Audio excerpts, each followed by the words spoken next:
લક્ષ્ય ન્યૂઝ, એક નજર, એક લક્ષ્ય. લાખણી તાલુકાના ગેડા ગામે નંદી ઉપર કોઈ અજાણ્યા વ્યક્તિએ કોઈ તીક્ષ્ણ હથિયાર દ્વારા હુમલો કરાતા જીવદયા પ્રેમીઓમાં ભારે આક્રોશ.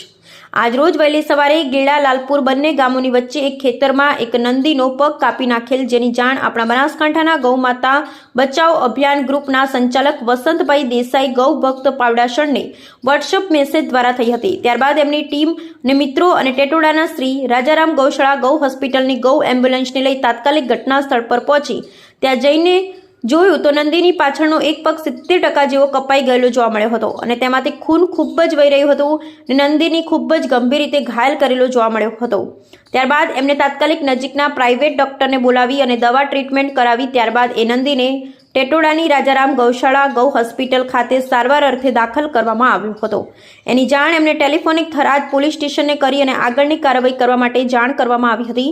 વધુમાં ગૌભક્ત શ્રી વસંતભાઈ દેસાઈએ જણાવ્યું હતું કે આ કિસ્સો પહેલીવાર નથી બન્યો. આવા કિસ્સાઓ બનાસકાંઠા વિસ્તારમાં ખૂબ જ વધી રહ્યા છે ને આવા લુખ્ખા તત્વો અબોલા જીવો ઉપર ખૂબ જ અત્યાચાર કરી રહ્યા છે. તો એમાં ઘણા નંદી અને ગૌ માતાનો ખૂબ જ મોટું નુકસાન ને જાનહાનિ થાય છે. માટે પોલીસ પ્રશાસન ને તમામ જીવદયા પ્રેમીઓને વિનંતી છે કે આવા લુખ્ખા તત્વો ઉપર કાયદેસરની કાર્યવાહી કરી કડકમાં કડક સજા થવી જોઈએ. Bureau report Mulji Chaudhary, Tharad.